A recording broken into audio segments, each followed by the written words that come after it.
Alright, so here we got Illustrator, and we're going to try and do some Celtic interlock. So this is pretty much what I'm going to show you how to do in this first lesson. So I'm going to hide this for now, but you notice you have things that are going over and under. You normally wouldn't be able to do this with just a pen and layers and things like that. There's no way you could do it. So let's hide this and let's build it from scratch. Alright, so I'm going to start with a circle. So I'm holding down Shift and Alt, or actually let's go into this new layer. Holding down Shift and Alt to make a circle.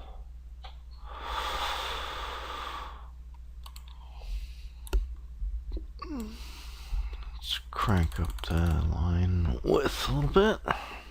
I'll make a copy. Holding down Alt and dragging. I'll make a copy. Then make another copy. And let's select these two top ones. We go to align.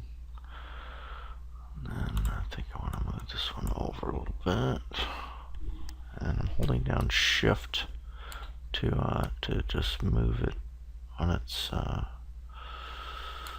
of locked. All right, let's get ourselves some guides.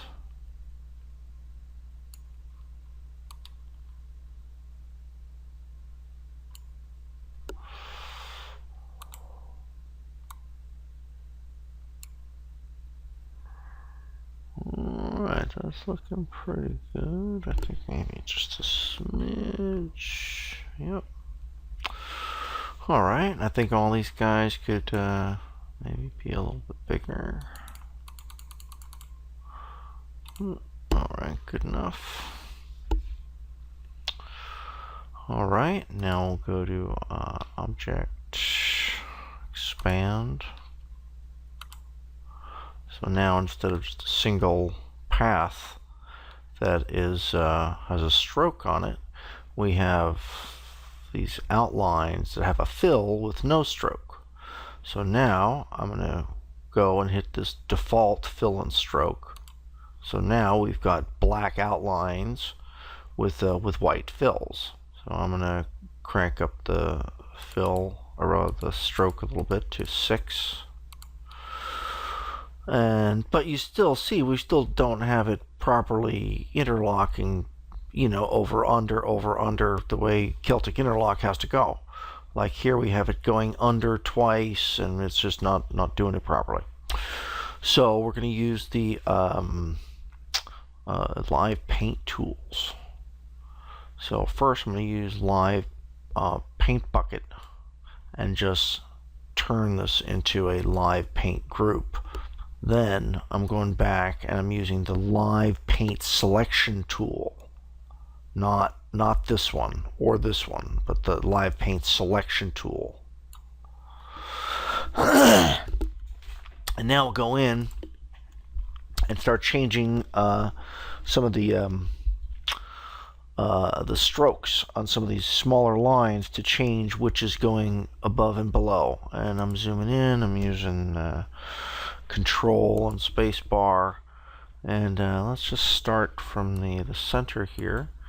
So this one crosses, so this one should cross. So you notice how I get a selection for the fill and then a selection for the stroke. You see all these intersections have created their own little separate paths, as opposed to this whole circle being a path the way it was previously to it being turned into a live paint group. So that has kind of saved us a lot of work. So let's select this one, and then I'm using Shift to select them both, and then I'm going to hit transparent in our swatch.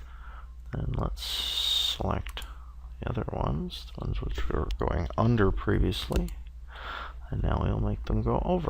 When you first hit it, it just has a weight of 1 point, and so I'll just bring it up to 6. And now we'll just go through it and see where else it needs it. Here's another one. We have it going under twice. So we know this one, we're starting from the center, so this one is correct. So let's fix this one. Select the two using Shift, make them transparent. Select this one using Shift, and then make it black. And we turn it up to 6. And let's see what we got here. And let's see, I think that might be it actually.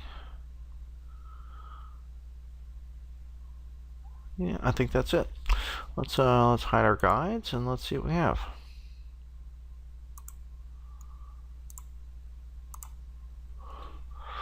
Well, let's look at the finished one.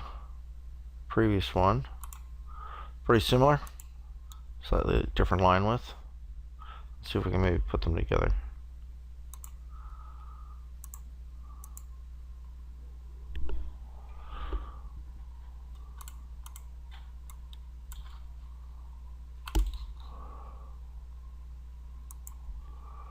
Oh, why am I not getting that selected? What the hell I got here? Oh, that's why.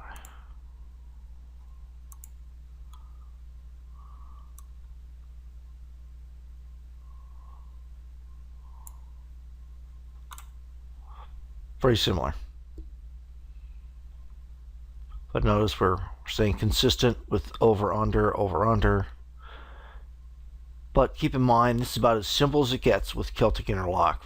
And here we're dealing with separate objects intersecting. And when that stage where we went to expand, that will react differently when we get to using the same path that intersects itself. All right, that's it for this one. We'll see you next time.